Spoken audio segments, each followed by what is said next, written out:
episodes, but like, look, the crazier the tags, the better the artwork. If you got vanilla, the artwork is usually shitty. Come on. They don't give a fuck. They draw like circle boobs and shit. Circle boobs. Not realistic boobies at all.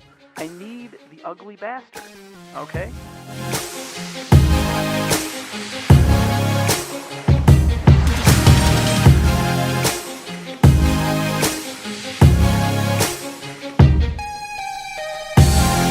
Hey everybody, welcome back to the Anime Summit Podcast. It's your favorite host with the most, Sam the Bomb.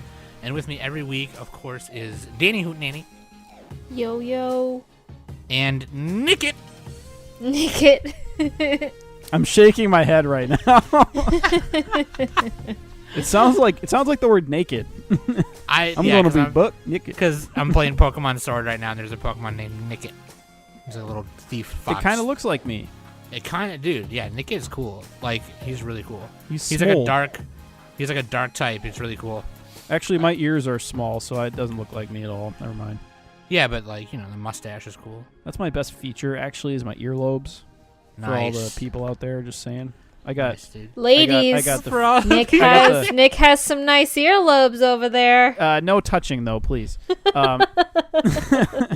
Yeah, dude. Don't touch the neck, okay? If we ever, like, when cons start becoming a thing again, and we ever, like, there or doing a panel or something, don't touch the neck, okay? We're going to have our own security guard there. I'm going to be in a bubble. Just standing in front of Nick, and people are going to go up to, like, the bubble, and then the security guard's going to, like, touch their hand, slap their hand away, and be like, don't touch the neck, sir, okay? Sir? No touching the neck. That's going to be our thing, okay? Anyway... Dude, we haven't done a review in a while, and I was excited to do this one because I hadn't, like, seen these before. Well, one of them I kind of watched when I was younger, but I don't even fucking remember it. But it's the anniversary of these things, so it's just, like, perfect timing. So we're going to review... The 20th anniversary and the 10th... 20th and 30th. Oh, God. I almost said 10th. I'm like, it's only been 10 years since 2001. Yeah. Yeah, dude, the 20th and 30th anniversary. 20th anniversary of Animation Runner Kuromi and 30th anniversary of Otaku no Video. Really cool. Really cool. So, yeah, dude, I'm excited because, like, Otaku no Video is, like, this fucking weird mockumentary thing, you know? I don't know, man. I think I watched it, like, late at night on Sci-Fi as a kid because they showed it, like, on Sci-Fi Channel when Sci-Fi used to be cool. I don't know, man. I like watching old stuff like this, though, and Nick is, like, really good at, like, reminding me of some, like, these gems, like OVAs from back in the day, you know. I always go on about, like, oh, well, I got this VHS tape of this, and, like, you know, half the people never heard of it. But, like, Nick will remind me of these gems, these cool ones, and I'm glad we get to review them, so that's exciting. I was going to say nobody's ever heard of them, but, like, I don't think any new fans have really heard of these. If you're new, you haven't really heard of them. Sure. I think a lot of the old fans are aware of Otaku no Video. Animation Runner Kumori is just kind of an add-on. It's like a proto Shirobako kind of. Yeah, so, you know, we got a double feature review, and it's just that's kind of like the opener, you know, whatever. But yeah. So we'll do that for you. And we may or may not do another anniversary episode later this year. Later on. Maybe 2. Maybe 5. Also, do we want to start doing 25th anniversaries, or is that too much? Anyway, planning on the podcast. Hashtag planning on the podcast. Because we literally just did one with, like, the Pokemon Mario thing, right? But that was like an event, so that was like a big deal. Yeah. I mean, I don't know. Yeah, like I'm just saying because, like, we missed some of the stuff from, like, last year and the year before. A lot of people will say that 25 is like a milestone number. Yeah, it's quarter century. Yeah, it's like quarter. Yeah, so, you know, 25, 30, 40. Well, 23. That's like Michael Jordan's number. We'll do that anniversary too. 23. Michael Jordan, dude. Okay, so is that his number? I think it is. Oh, God. I don't remember. I don't know. I'm pretty sure. I'm not a fan of hockey, so I don't know. Yeah, dude, same. Dude, let's get right into it. But first, let's take a small break right here, okay? Boom, check that out for me, okay? links.animesummit.net. You can find all the links right there, including the link to join the Discord. And you know what? Manga Book Club, y'all. And we should have mentioned this last week, so I apologize. But because I really need to start because Ed does it by like month, like the way that Ed and Danny put it together. They put it together. Oh by yeah, month. we could read off the monthly schedule. Yeah, so like this month, so last weekend was Destruction, volume 1 through 3.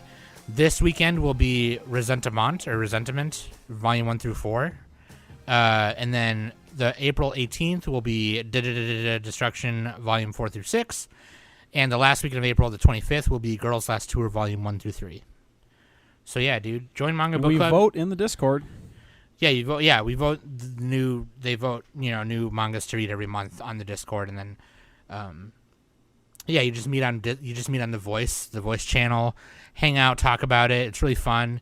It's just like another thing for us to like do, and hang out. So, which we want to do more of. Like, we want to do more watch parties and all that stuff. So, hell yeah. But yeah, dude, Manga Book Club. Get on the Discord, man. Discord is where we hang out. You two have to join it sometimes. I'm holding down the fort here. Sam just runs away. You're like Shinji. You're just like, I mustn't run away, and then you fucking run away from Manga Book Club. Have you? While I'm watering my watermelons. Are you caught up? Were you? I'm gonna be asking our members to see if you have been finishing the reading curriculum, because I bet you're not. I skim the last parts. Okay, I get most of the way there. Skimming does not count. Do you like it's funny? Like the Manga Club members are like getting mad at Nick for like reading during the meeting. Yeah, dude. One day they're gonna fucking just.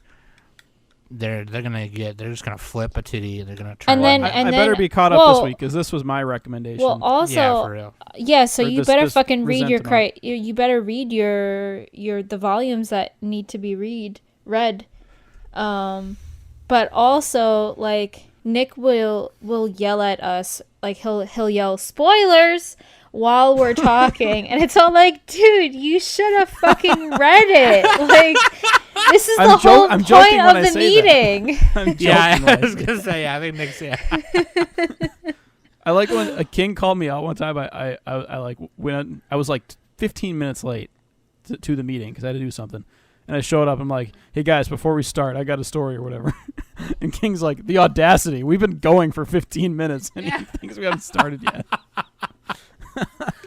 Dude, King is funny as hell, dude. We got a great little group of people. It's fun. It's super fun. So yeah, dude. Anyway, listener question of the week. I thought this was a great one. This comes from Saint, Discord member Saint. Shout out to Saint because they're doing some things. A new trend I'm seeing more of in anime is shows about demons, yokai. There's always trends, yada yada. And previous trends were isekai and cute girls doing cute things. What would be your new trend for anime to go into? Can make one up or an existing genre you pick. Like, so I guess Saint is asking, like, what would be a new trend that we would love to see, maybe, like, that's like happening right now. So like right now I would say it's like isekais, right? And cute girls doing cute things, like you said. And then I don't know. I would love to see mecha anime become a thing again. I just don't think it's gonna happen, but that's what I would like to see. Like, you know what, dude? Like, I would love if they did like a cute girls doing cute things, but with like big robots. Oh yeah. Like Girls in Panzer, but with big robots instead of tanks. Yeah, like K-On! And robots, you know. Yeah. I'm pretty sure that those have existed in the past. I can't think of any off the top of my head. Sure, dude. I low key want to rewatch Girls in Panzer. Fucking love it, dude. So I can't think of that show anymore without thinking of the Dojin, dude. It's crazy. I mean, there's multiple of them, but like, okay, look, I stumbled on this one where I forgot one of the girls. She just grows this giant feminine penis, and dong. She does it with all the rest of the crew, and link me. So I think it was Girls in Panzer. It was either that or Idolmaster. Anyway, probably both of them, to be honest. Sam and Nick perv out on the podcast. Hashtag. No, it was kind of funny and kind of gross. That's kind of the that's which reminds me my new trend. My new trend would be stomach bulge. Ew. In TV anime. See, like, you guys think Nick reads dojins for like the horny, but he doesn't. He reads them for the memes. Well, I mean, a little column A, a little column B sometimes. He likes some sloppy jalopy. You know. Well, here's the thing, though. It's like we can get into this when we get into one of those episodes, but like, look, the crazier the tags, the better the artwork. If you got vanilla, the artwork is usually shitty. Come on. They don't give a fuck. They draw like circle boobs and shit. Circle boobs. Not realistic boobies at all. I need the ugly bastards. Okay. Okay, Danny. What about you? What's the trend you want to see? Oh man. God. Danny's choices: ugly bastard. What a trend. I think I would like. I feel like I would want a little bit more of like magical, like at least like decent magical girl shows. Kind of like how Madoka Magica like was super popular and everything like that. I feel so do like what they're already doing, but do it gooder. gooder. Yes. How about better? Yeah, I don't know. You don't really see too many like there every other season kind of like they will like give out a magical girl show, but I feel like it's more towards like little kids like 5-year-olds and stuff like that. Precure. Yeah. Pretty-cure. So I feel like more the darkest magical girl show, Precure. I wouldn't say right, like Kai? Oh my god. Shout out I to wouldn't Kai. say like I mean I wouldn't mind like any dark twist magical girl either, like again just not like a copy and paste of Madoka Magica. That's the new sports anime, Madoka Magica. She's a jockey. But yeah, like I don't want to say like the next Sailor Moon, but like something relevant towards like a little bit more high school magical girl character, if that Like makes bring sense. it back to like the card captor days where it was Yeah. it was kind of intense, but it wasn't anything super dark. Actually, but it was- haven't most magical girls been in junior high or earlier? They're usually think like about it. middle school, junior high. Like Sailor 'Cause, Moon. yeah, they Sailor weren't high Moon school, starts were out they? Sailor Moon starts out in like middle school, and then once I believe like when Sailor Starlights came out, Sailor Moon was in high school, I believe. I think I could be Sakura- wrong. Illegal. I could I be think wrong. Sakura was like 12, right? Sakura was like just starting middle school, I think it was. Yeah, Wasn't it? and Yeah. then when Clear Card came out, she was like in junior high or something. Because if you think about it, like, the older you are, the less magic you have. Come on. I'm full of dust right now. I got nothing. Yeah, Nick's an old man. Anthrax comes out of Nick's ass.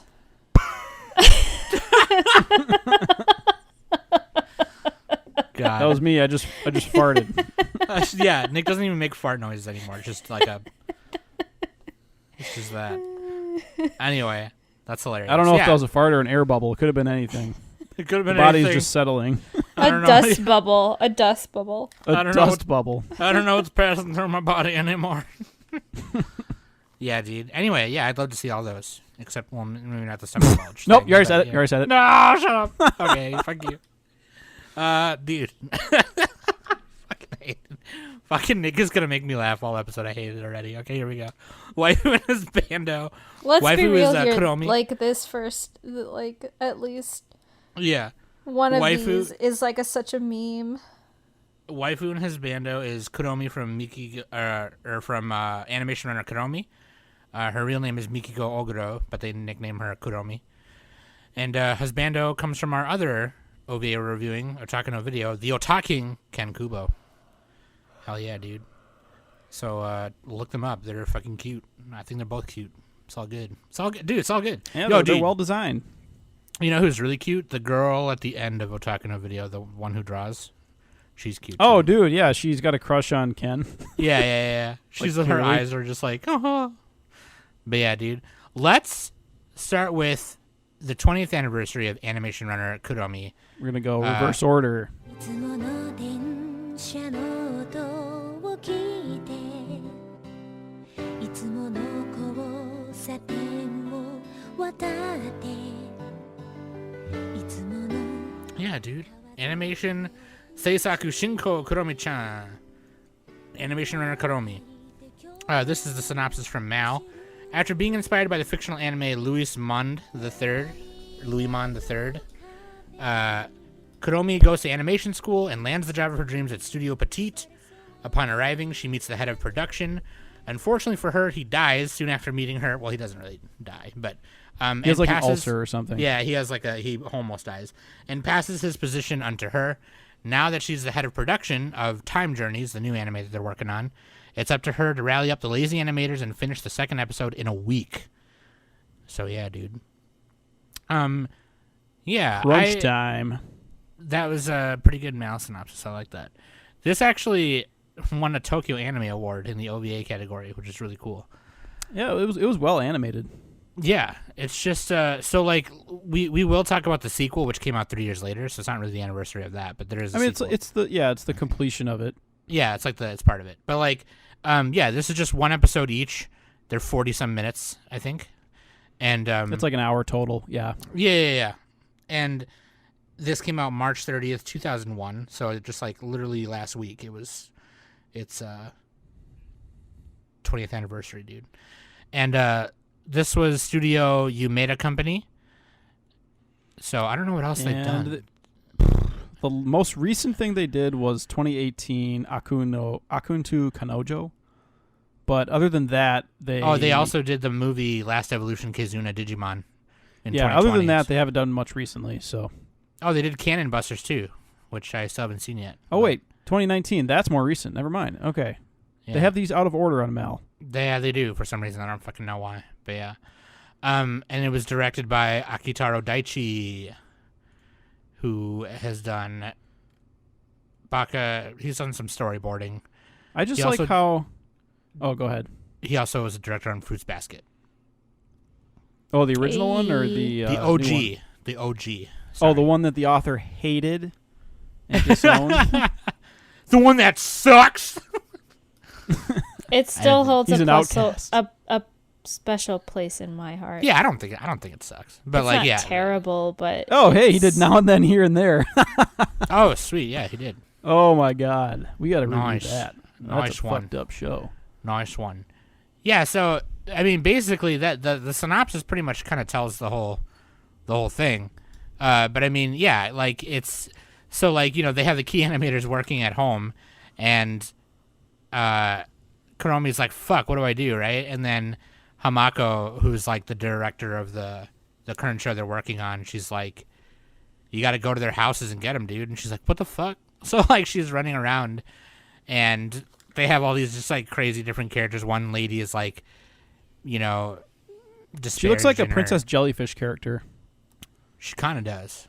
The lady who, I think the nervous one, the one with the wife, or the one with the husband. The wife is she's a little firecracker. The one there's a nervous lady who she complains about the character designs. Then there's she's the characters are too hard to draw. then there's the stereotypical fat slob otaku guy who talks like he's always stuffed up. He's like, look at the Battlestar Galactica special. Oh, by the way, Central Park Media did the dubbing. I like Central Park Media's dubs. So it's did all you guys watch Pokemon voice actors. Yeah, it is. Yeah. Yeah. Did you guys watch the dub sub? I did. I did the dub. Yeah, it is a good dub. I like these older dubs. I like them. The main character, Kuromi, is done by Lisa Ortiz, and she does all of the Pokemon voices, she does all the female characters, that are in every episode of Pokemon, the side characters in that episode or whatever, Mm-hmm. and she's done I think she even did Sabrina in the original, and she even does ones for Journeys and stuff too. So yeah, the acting was good. The two more of the main characters I forgot to mention were the Hamako. She's the hot key animator lead, or she does other stuff too. And then you have the crappy key animator guy who he's well dressed, and he just kind of sucks. And then you have the guy who what do you call it? He adds the sound to the show. among other things. It looks like they all do multiple tasks, basically. But Yeah, I Hasaku, think it's he's the one who does like the... yeah. I think it's funny how like we're always like, oh, this show is directed by this person, when in reality, there's so many people who work on these, you know. Yeah. So we get a little bit lazy with it. We're like, oh, the director, they must have done everything. They're kind of like the coach, maybe. That might be an understatement. It depends on the production, probably. I'm sure some directors do more depending on what they're doing. But yeah, it just shows what goes into making an anime. At a very basic level, it's a much shorter version of Shirobako, like I mentioned. Keep Your Hands Off Eizouken kind of compares to it, but I would say less so than Shirobako. But yeah, I mean, basically, it's just showing. It's just kind of. This is like a schedule anime. Like they're just trying to stay on schedule, and like they show you, they have like their panic mode, and that's the show. It's pretty simple. So. Yeah, it's not super. I mean, it's more like comedic and trying to. It's like the struggle of the comedic side of like struggling. And actually, it compares a little bit to Otaku no Video. Because they take like Otaku no Video is different, but like they take a bird's eye view of like how anime is produced. Otaku no Video is like in an even higher up level because they're not getting into we got to get all these cuts and all these technical jargon that I forgot. I think Otaku no Video is more just like that's more of like a fan base. It's not really. Yeah, they have moments like, of it. They have moments. Otaku no Video just like has these people who are fans of like all the cell work that is done into animation. It's about the otaku lifestyle. Right. Yeah, it's not really the same, but it has like a couple of elements. It's not the same at all. Like there's a couple of small elements. The okay? only key elements is the animation. The one girl can animate. The one girl can. Anyway, I mean, this is a pretty simple show. Like, I'm wondering what. I don't know why I selected this. I think because other podcasters had mentioned it. Because we were lazy. It's said in the same breath as Shirobako because it's one of the few anime that is about how anime is made. And it's short and it's easy. And it's relatively entertaining. I would have loved a series of this rather than Shirobako, to be honest with you. But yeah, this had more interesting characters than Shirobako, but Shirobako has like way better. It had like better production and better like bittersweet moments, at least a few of them. But I see what you mean because like the newer character designs are not as good as these ones. And that's like a huge deal. I always like underestimate that. Right. Yeah. I don't know. Yeah, I maybe the characters are just more interesting to me in Kuromi. Like I definitely felt more entertained with because they're exaggerated. Like they're not all like beautiful, pretty, perfect girls. Yeah, Shirabako's more like they do it a little more realistically. That's a very idealistic, squeaky clean version of how anime is made. That's Shirobako. It's not as dirty as this one, and this one's probably not even as bad as it really is. But this OVA also reminded me of the episode in Golden Boy, like the very last episode with the animation. Golden Boy has it. That's another comparison. Yeah. So it was just entertaining. It was wacky.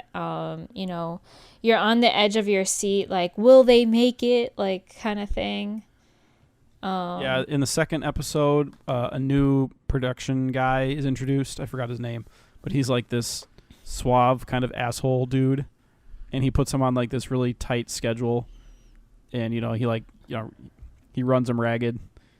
But he's kind of funny. Like every character is kind of funny. There's no real like evilness to it, and at the same time, he's kind of doing what needs to be done in order to get it done on time, because at some point they're doing like 3 different productions at the same time, and it just gets crazy. Yeah. Well, it was the president's fault for doing that. Yeah, and it just shows that the whole system with making anime is like it's kind of a shit show sometimes. So you have these like overworked staff, animators, and everybody else who just like they're not able to like go home on time and everything. And this was in 2001, so of course the animation techniques were slightly different than they are now. This was like digital existed then, but it wasn't the same. Yeah, even in the beginning of the first episode, the production manager guy is like showing her around the place, and he's like, and this is where the in-betweens are gonna appear. It's all digital now, and he's like, yeah, this was like right at the start of the digital movement. yeah, I mean it existed, I think, even into like the 80s, but like it didn't really get widespread until the early 2000s. Mm-hmm. Yep. Yep. It had a lot of growing pains, and it still kind of does, especially if they try to do CG. Oh. It has gotten better, though. It has, yeah. Unfortunately, I don't think there will ever be a further adaptation of this, even though it won the 2002 Tokyo Anime Award in the probably OVA not, category. You just I don't don't know hear much who holds about like the rights and the license to it and all that. Yeah, It's like in Japan it gets crazy because like a lot of that stuff just gets lost, or it's just like so much red tape to get to it or whatever. Sits on somebody's shelf for however long, and Yeah.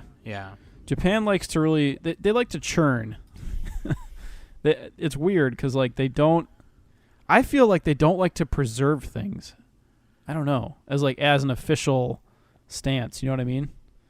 Maybe that's not just Japan. That's probably everywhere. Because you want to make more profit off of a new thing. Although Disney makes a lot of like sequels and shit, so maybe that's not right either. But right, you know what I mean? Like, yeah, if you have like a small property, I wonder why this was made. We should probably know why it was made. You know what? In my research, I laundering? could not find anything. Like I just like there wasn't a lot. It's all money I mean, laundering. even the source material is unknown on Mal. Like, it's not even. Yeah. I don't It just think says there was- original. It's an original. Yeah, I think it's just an original. But like, Oh, sorry. Yeah, No, it's not. That was the wrong one. I couldn't find anything on it. It was just kind of like they just did it. I don't know. But Yeah, it's just kind of like a notable oddity. It's Oh, just that's an unknown super source. underrated. Like, you can definitely pass this up quite easily. Yeah, So- yeah. And I don't believe it's. I mean, it's definitely not stream. Is it on Retro Crush? You said, or is that was Otaku no Video, right? that was a Otaku no video. Yeah, I couldn't find this one on It's on Retro Crush. YouTube. This one is on YouTube. Well, Yeah. the first one is at Sorry. The first episode is at the time of this recording. It'll probably get taken down at some point, but people put them back up again. Other than that, you'll probably have to sail the seas because the physical copies, I assume, are very expensive. I enjoyed it for it wasn't. You don't waste a lot of time. It's only a little over an hour with both of them, and I think the characters are really fun. I would love to see maybe like a 10 or 11 episode, 12 episode core of a series of this. Like I think it'd be really cute. Oh, you know what? But- Actually, apparently they have it on Right Stuff. I don't know if it's in stock though. But I mean, you can get it on Probably not. eBay for like $15, give or take. Yeah, but yeah, I would. Or maybe it's $60. As much as I would love to see Might a be series, $60. as much as I would love to see a series of it, I don't think there probably would be anything further. But I thought it was really cool for what it was, for sure. For what it was, I feel like the 2 episodes that we got is pretty satisfying with the turnout on how it is. Although, yeah, Sam, you're right. It would be nice to see a full length show for this. It definitely has potential because it's super entertaining, especially with all the characters and Kuromi when she's like panicking and literally running around Japan, just like going to house to all the animators and stuff like that is quite entertaining. And it's super like early 2000s, just like how she's designed and everything with the big bug eyes. Mm-hmm. And like I feel like with a series, you could build up each of the characters a little more, and then maybe have more chances for like those those bittersweet moments where it's like kind of like at the end of the first one where Hamako was talking like, oh, this is why I didn't give up in animation or whatever, you know. Right. It kind of was just like, you know, obviously it's just an OVA, so it's like it doesn't hit as hard, you know. But like in a series, you know, you could definitely build up characters more to let that hit a little harder, hit a little bit different, you know. Mm-hmm. So that would have been cool. But yeah. Anyway, Looks like you can actually get this on Right Stuff. Nick is still. You gonna buy it, Nick? No, I don't know. Did I have the right link? It says it was in stock. For the homies, buy it for the homies. There is a DVD, right? I don't think there's a Blu-ray. Yeah, you get it for $10 right now. Get it for $10 right now. I mean, I would still recommend watching it first. I mean, you know, blind buying anime, it's at your own risk.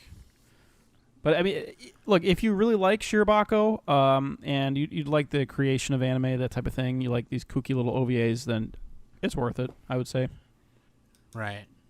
Yeah, dude. So do you want to give our scores at the end, right? Instead of right now? I mean, we might as well just, however you guys want to do it, we can score it now, I guess, whatever. Yeah, no, just score now. I don't know, just 7, 6, 7. 7. 7. So I give it. We all give it a 7 then? No, Yeah. I was imitating you. Well, Oh, I gave 7. it a 7. I don't know how to score short OVAs like this, because it's so I bite-sized. definitely enjoyed this more than I did Otaku no Video. Yeah, this was easier to watch, I think. I don't know. I think I still I mean, I'm gonna give it- it was I'm gonna just more give it entertaining to me. solid 5.5 Oh my god. because it's a short. You know what? I could bump it to a 6. Let's do a 6. All right. The thing is, Dude, it's not really gonna. The way I see it is like it's not gonna stick with me. You know. Sure. So Yeah. it's entertaining in the moment, but yeah. I think in the only real sense that it's gonna stick with me at all is we did a review on it, you know, and I can be like, oh yeah, hey, you guys should watch this, you know, it's something I remember. But Yeah, I mean, Yeah. it's a little bit of a time capsule into 2001. yeah, which is nice. But for old actually, people like, it doesn't us. age that badly. Like, it's, you know, the technology is not like, you know, that crazy, I guess. So Plus, Yeah. you got a monkey-looking character. You do. Dude, let's move on to our main review. Otaku no video is what the Japanese spelling is right here. 2 episodes, man. You can watch this on Retro Crush. They put both of them just back to back, so it's like an hour and a half. The synopsis on Mal reads, somewhat based on the real story of how Gainax was founded, Otaku no Video addresses all aspects of an otaku lifestyle. Ken Kubo is a young man living an average life until he is dragged into a group of otaku. Slowly he becomes more like them until he decides to abandon his former life to become king of otaku, the Otak King. Mixed in are live-action interviews with real otaku addressing every aspect of hardcore otaku life. Not only are anime and manga fans included, but also sci-fi fans, military fans, and other groups of Japanese geeks. this one is also on Right Stuff by Anime Ego, the licensors or publisher or whatever. The people who put out the physical release, Anime Ego. They've been around for a while. They have been around for a while. And you can watch it on Retro Crush. That's where I watched it. I think I already said that right. Yeah, but anyway, Retro Crush is amazing, you guys. You just This watch is stuff on also Retro Crush. on Verve, by the way. The Verb. The Verve. If you don't know, because.moe will tell you where most things are streaming. There I you don't go. know if it's always updated, but it usually is. This past season, It does not update for this one. it's literally, it does not update for anything. Okay, So well, for older stuff, I haven't been really using because.moe because it okay, doesn't I take show that anything. back. Just type in the name and the word stream. Shows up right on there. Yeah, dude. This is Studio Gainax, obviously. Yeah, they This came reference out- yeah. themselves a lot. It's Came out- Proto Trigger. Came out in first episode was like 91. The second episode was December 20th in 91. So September 27th to December 20th of 91. And directed by Takeshi Mori. And episode director and key animation was Shoichi Masuo. Dude, I mean, Toshio Okada did the script. Toshio Okada, are they related to Mario Okada? I don't Or know. no? I don't think so. Maybe. I mean, that's probably a pretty common name, so I don't think so. Who did the character designs? The person who did the Evangelion ones did this, I think. I can never Toshio remember. Okada, by his colleagues, is dubbed the Otaking. That's really funny. Yeah, and this is kind of his story a little bit. Right. Because he did the script. Right. Oh, Kenichi Sonoda. There we go. Yeah, he did. I think he did Nadia and Evangelion and stuff. So Right. characters look similar. Nadia. Gunsmith Cats, Riding Bean. Oh, wait, did he do Evangelion? I could be wrong on that. I'm thinking of a different guy, but either way, he did Riding Bean and Gunsmith Cats and Bubblegum Crisis. There you go. Dude, let's I watch had them Riding Bean confused. and review. Let's watch and review Riding Bean again. That was We a already good did that, show. though. Let's do it again. Anyway.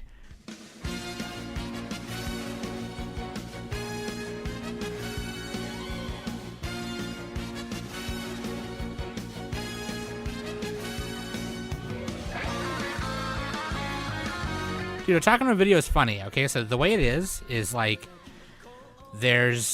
it introduces Kubo or Ken Kubo, and he's like he's looking for a job, he's in college, he's in the tennis club, just doing his thing, average guy. And he runs into an old friend named Tanaka, and Tanaka is this like otaku. They have this small group of friends doing otaku things, drawing, making doujins, recording animation. It's like a club, it's like an anime club basically. Otaku life back then, obviously it's like they're just like they have collecting manga, collecting anime, they're going to the movies. It's basically what we fucking do on Anime Summit, except we don't have to do it like that, obviously. But like, it's like they there's like different specialists, right? It's like one guy was like he's into watching special effects, so he's got like different special effects from different animes recorded onto different like tapes, Oh And- yeah. Back in the day, they had to do like a lot of analog editing, right? or like a 'cause, mixed media, like a mixture of styles, and like they had to be knowledgeable in all of these different things. Yeah, and for what?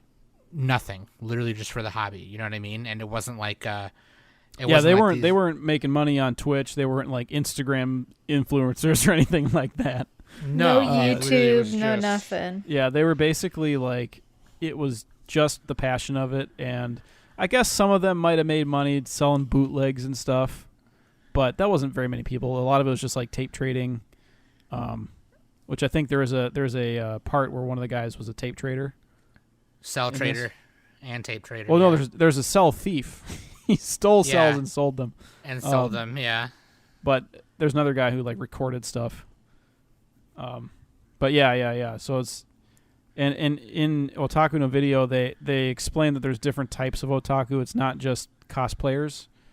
It's like the technical ones, the gun otaku, the audio visual otaku, collector otaku, that type of thing. So the model kits like the Gunpla. Gunpla. That's specifically Gundam, but in this instance, it was the so like here's what I was gonna say next. In between little parts in the story, there's these live action interviews with like real life otaku, and they interview different kinds of otaku like Nick was describing, and the one that Nick was mentioning just now was there was this guy. And their names and voices are altered, so like they don't. yeah, it's kind of like a fake documentary, right? It's like a mockumentary. Yeah, but these guys were real. The live action guys. They're were real people, like, but I don't. Were they real? Like, was Yeah, it like they a were- setup? Was it like a scene type of thing? I No, feel I don't like think it. so. I mean, I want to say like I feel like it might have been. the military guy wasn't like. I feel like they were all staged. set up. I feel like maybe one or two of them are real. I feel like the guy who was sitting in his house with like a bunch the of American. a bunch of no, like a bunch of crap like around him, and like he got a phone call and stuff. Yeah. That I feel like was set up, and then the other guy who was just sitting in like a conference room or something and smoking his cigarettes, that was like set up. But I feel like the computer engineer, I think that's what he was, wasn't a setup. Like there had to have been someone sitting there with him because they gave him a picture of him cosplaying and stuff. So Now I'm and thinking then- they're all real. Well, yeah, I mean, Because reality is stranger than fiction most the of the time. interviewers were the ones who handed him that. But like, Yeah. I think I thought There's the one only part where that they're like was- chasing a guy down. that one part was felt- definitely fake. That part felt was definitely- like cops, like the show. Cops yeah, a that little part bit. was definitely like YouTube prank back in the day kind of thing. I thought some of them were real. I don't know, but like the Gunpla thing that Nick is referring to is there's model otaku, and this guy was like purely doing garage kits. Yeah, and So- actually, that's the main character. Like him and his friend, or his partner. That's kind of like their thing, is like the kits, right? They set up their company to do that, and they work in a garage, like kind of like Gynax did, right? Like they started in a garage, quote unquote. Isn't that like the story of every company? Like, oh, we started in a garage. Pretty it's much. usually a little bit exaggerated. Like they try to sound all hokey or whatever, but it's like they had a bunch of seed money or something, and it was better than they're giving off. But We were college dropouts and we just agreed to do this, blah, blah, blah. with a small $1 million loan. No, actually, I think Gynax and like the otaku in Japan actually didn't have like, I mean, especially Gynax, they didn't have a lot to start out. Their first thing was like what, Daikon? I think it was the Daikon animation. I'm pretty sure that was it. Oh, and by the way, the character designer I was mixing up, Yoshiyuki Sadamoto. He was the one who did Evangelion. He did not do Otaku no Video. I'm just correcting that. Yeah, I think Daikon was one of Gynax's first things. I know they did Daikon. They did Gunbuster, Wings of Oniames. Obviously, Otaku no Video, Nadia. I don't know what was the exact first thing. It was probably Daikon. Yeah. That was 1981, 83. But yeah, I mean, Otaku no Video references Daikon. It references Comic Macross, Comiket. But it like I wanna references go to different Comiket. Gynax things and also things that they worked on, and like it like blatantly uses animations or like designs at least from Macross, and also I think they had like a Captain Harlock thing. They had a Char costume. They had all this stuff, and I'm wondering, and I think they even use like the names just straight up, and I think it's funny that well, yeah, and even Ken, like when he does his first cosplay, he cosplays as Cobra. From Yeah, Space yeah. Adventure Cobra. Yeah. And usually nowadays they'll change it to be like, it's not McDonald's, it's WickDonald's, you know. But in this, McDonald's, yeah. in this they like directly said the names, and like same thing with Daikon 4, they did that, because they're just like, fuck it. I don't know. Yeah. It's just an OVA, you know, whatever. But yeah, it's interesting. Mm-hmm. Now I got to find out what Gynax's first thing was. I'm pretty sure it was Daikon. And What is so the origin of the name Gynax again? I forgot. I think they added an X at the end because like Gyna or Guy meant something, and then they added the X. Vagina. Yeah, they added the X because it sounded cool. Danny went there. We thought Nick was gonna do it, and then Danny went there. Gina. Yeah. Vagina. So while Nick is looking that up, like, I mean, it takes you through the life of Ken Kubo, basically going from average guy to otaku to starting his own, like, garage kit company, otaku company, and he starts building garage kit factories overseas in China, and then his former love interest's new husband, basically they dismiss him from the company and demote him to, like, a factory in a different part of Japan, and then they fucking stole the company from him and were bitches, basically. And then then he starts a new company with Tanaka afterwards, and they fucking do anime. They do like garage. They call it garage video or whatever, and it's really cool. And then he becomes the Otaking after that. After he opens Tokyo Otaku Land, and it goes into like the future, like 1999, 2035, and all this extra stuff, and it's really cool. I don't know. I kind of like the first half better than the second half, because obviously the first half is like kind of a little bit more realistic, while the second half is like in the future, so it's like, well, the future from 1991, but like it's kind of like he finally makes like a company. He's like the head of a company and shit, and by making garage kits. And yeah, that's what I was thinking the Gunpla was, but a garage kit, that's just models, right? So yeah, it's models that you build. They're anime figures that you build yourself. Yeah. And so like which like I've thought about ordering some before, but I haven't painted models or miniatures in so long. But like they're fun, garage kits are fun because you can take them and you can paint them whatever color you want. And then you can you can carve the plastic or the soft vinyl a little bit more to be like, you can make a girl more curvy.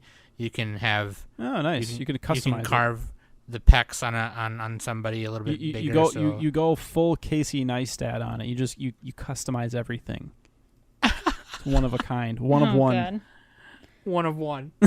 Oh, and by the way, I found out what Gynax meant. It is an obscure term for the word giant, and they added X because it sounded good. And Giant X. They weren't Gynax when they made Daikon. That was they just named themselves Daikon Film, and then they renamed Gynax in 1985. Gotcha. We should do a Gynax episode. We really should. And we should do every studio episode at some point. We got to do at least like one per year minimum, Yeah. Hashtag playing on the podcast. Everyone take a shot. Bitch. Anyway. I just want to point out that I felt while watching Otaku no Video, it was definitely outdated. And they also, it was 1991, Danny. Come on. I mean, listen, like, because this was my first time watching this. Like, I never seen it before. So watching it, like, as I'm older and everything like that, I feel like a lot of the key points that they were making at that time, it makes the otaku community seem like it's a bad thing in a way. Like, I was talking to Sam. I was talking to Sam about this before we recorded, and I mentioned like how Ken like got into the industry and everything like that. Like, they make out his like high school buddy as like a villain per se, and especially like how like his ex-girlfriend reacted to like his choices that he was making, especially like when he tried calling her and her dad like picked up, and Ken could hear what they were talking about over the phone and everything like that. So I don't know. It wasn't her dad. It was her new husband. Yeah. Yeah, I don't know. Part of it was that's how the next part happens. Yeah. This is like a time capsule, though. You got to look at it like that. It's a slice of history. Obviously, they're not trying to predict the future, really. Like, no, it was like yes. I think Serial Experiments Lane try to predict the future a little bit, but this one doesn't really do that. It's just kind of like a little mini documentary, mockumentary. And yeah, otaku were looked down upon then. I know. I mean, I knew that. The Otaku Killer. Have you guys heard of the Otaku Killer? Yeah, they mentioned that in Otaku no Video, I think. Yeah, Don't yeah. They? So he didn't. No. I don't know. Actually, they might have briefly mentioned it, but anyway, it was in 1988, 1989. He did a bunch of disturbing shit. I don't even want to say it, but like, yeah, he did some really fucked up shit, and so that put like a whole there's like a whole history of the word otaku. Man, I can't remember the exact. Okay, so the media political parties wanted to ban anime manga, which caused a moral panic against otaku in Japan. Because this guy had a bunch of he had like a collection of stuff that was misrepresented as anime related. So this just goes to show that like anime and even lolicon shit, like it's fucking not real. Like if you're crazy, you're gonna do crazy shit regardless. So you know what I mean? This, based on how much media is out there, it's like the media doesn't cause you to do crimes. And back in the day, people thought it did. They're like, "Oh, video games are satanic," like that type of thing. Yeah. But back in the day, they didn't have Facebook to tell them which vaccines not to take. Okay, they weren't smart like us. Oh my god. Yeah, I can't wait for that 5G injection. Anyway, I got mine. I got my first Wi-Fi dose. is fantastic. please don't take that out of context. You got your Fauci ouchie. The Fauci I got my ouchie? first dose. I get my second dose next Thursday. Is it just me, or does anyone else feel like a fucking failure piece of shit because you haven't gotten yours yet? Just me? I cannot find. Yeah, no, I haven't. I can't fucking find shit. I can't fucking find it. I've been looking. You gotta look. Wrong. You gotta go on like CVS website and you gotta search by the hour. You gotta keep refreshing by the hour. Yeah. Anyway, I tried to follow this Twitter account that was posting them, and it was like they were like 3 minutes behind, and you just have to fucking spam refresh or something. I don't know how people do it. Hey, save it for the Fauci Ouchie podcast, all right? I'm gonna get the little needle weedle. Little needle. Anyway, what do you guys think of? Do you guys think that after you get the shot, like, you know how your arm hurts? Do you think you give yourself a stranger with that little vaccine special? Oh my god! Oh my god! Can you please cut that out? I'm gonna leave it. I'm gonna leave it. Oh man. Yeah, because your arm gets sore, right? It doesn't actually go numb. Your arm is not supposed to get sore. You're supposed to make it fall asleep. That's how you do the stranger. Yeah, I know. You might as well get a homie, do the Dutch rudder. Anyway, okay, shut up. Anyway, here's the thing. Dutch rudder. Oh, you mean the Rusty Venture? All right. There was a whole Venture Brothers episode about that. What did you guys think of Otaku no Video? I thought it was a little bit of ASMR. Not gonna lie. When they did the live action interviews, got a little neck tingle. What the maybe that was because I was tired, but I liked it. I think Quokka did a mini review on this way back when we first started, and he said it didn't hold up. And I kind of agree. As a piece of like entertainment, just like pure entertainment, it's not. Yeah, it's not like a. It's not the best. It's not a traditional TV anime. It feels more like a documentary, type of thing. Right. So it's worth watching, and like if you're an anime fan, it's worth checking out. What do you guys score it? I gave it a 5. I haven't even scored it yet. I give it a 6, just because, like... I'm going to give them both a 6. I should just give them both a 5. I feel like I can't even score this, because, like, what am I comparing it to? Like... Nothing really, yeah, I don't know. Like, just how it is as by itself. I just like the first half better than the second half. I don't care for the fantastical... Yeah, because in the second half, they go basically full trigger, and they eventually go to space. They even have the drill on the tip of their spaceship, like Gurren Lagann. And I don't know if I'm sure that Gurren Lagann pulled from this a little bit. I don't think they were planning that far ahead for that. It kind of looked like it was supposed to look like Gunbuster or something. But no, actually, I think that they had the Gunbuster ship. I think they also had the Macross ship. I think that's what that was too. At the end, and King was in it. King from Nadia was in it. Oh yeah. Paza King and Nega King. And the Daikon girl. The Playboy bunny girl. Daikon Radish, yeah. Did she start the bunny suit trend? That had to be before Daikon, right? I don't know. That was 1983. I wonder if Haruko from Fooly Cooly was like, when she's in that bunny suit, that's supposed to be like that. Oh no, I think it was definitely before that. I mean Playboy invented that shit, but I don't know when they did. But anyway, Bunny suits. Oh.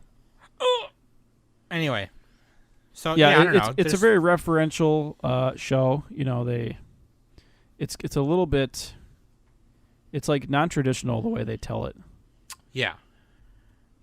So you can't really look at it as like just like a straightforward story. It's a documentary. I've said that 10 times. I just like I like the first half. I don't really like the second half. I didn't really notice a difference. I felt. Oh, I guess there's more like crazy animation shit, and not as many interviews or something. The second half made it seem like you're just watching a group of friends just being nerds, and that's kind of fun.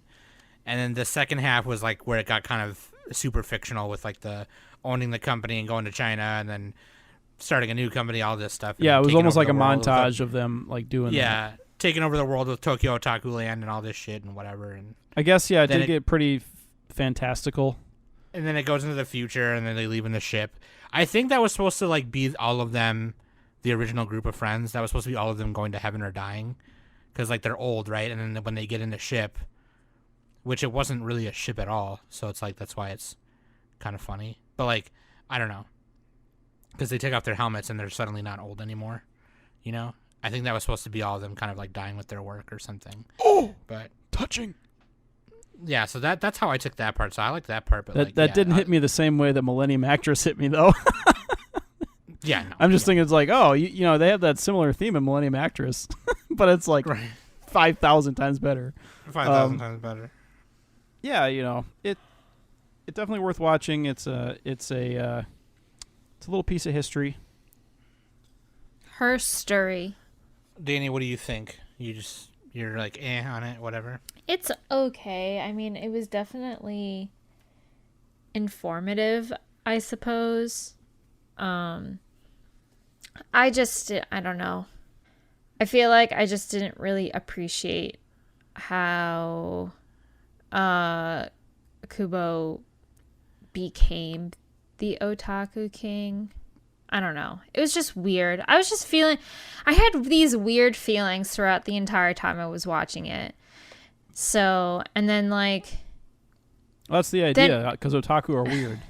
I don't know. It was just strange, and I didn't really enjoy it as much as I did with Kuromi. So, I don't know. I feel like I was more entertained by Kuromi than this. So I don't know if it's because like I can't really relate. Danny's too cool. She's achieved. Too cool. She's ascended to being a normie. Not like us in the mud. In the mud. I am too cool. Is it anybody else's dream to be a normie? I don't know. I just feel like I just feel like, you know, in today's day and age, like I guess being a nerd is slightly more acceptable, but like it's still in the outskirts of like the underworld compared to like normies and everything like that. No, I think it's like it's very normalized now to be nerdy. Yeah, definitely. I mean, dude, you got like fucking cam girls dressing up as like Pokemon and shit. Well, yeah, like I mean, so it's like what's going on here? And then you have like NFL players doing Dragon Ball Z beam shots. You know, it's like. Well, I mean, let's got NBA players playing Nintendo Switch and shit. And I think a big part of that is, and this interests me because like I minored in sociology, but like I think a lot of that is like, as a kid, I think a lot of us, whether you were a girl, boy, them, whatever, I think a lot of us were really into like at least one or two anime when we were kids. We would just watch it with the rest of the cartoons we were watching. And then like as you got older, like you started going to junior high or middle school or high school, maybe it wasn't as cool to be into anime. You know, at least this is I'm speaking for just me and Nick and Danny's generation. It wasn't as in the generations before. It wasn't as cool to be into anime, you know what I mean? You were kind of seen as like a Trekkie or a nerd or you know, like but whatever. this was the time period where you had people in like this perpetual adolescence, like they didn't grow out of it because the content was like actually starting to cater to them a little bit. Like you had the guy with the arrow, like the hentai games, and then you had all these cute character designs, and it's like, oh, that's my waifu or whatever. It's like I don't need 3D, I have this 2D, And it was like it was already beginning back then. But so now what I'm saying is like in the last like 10, maybe 15 years or so, it's definitely been more of like the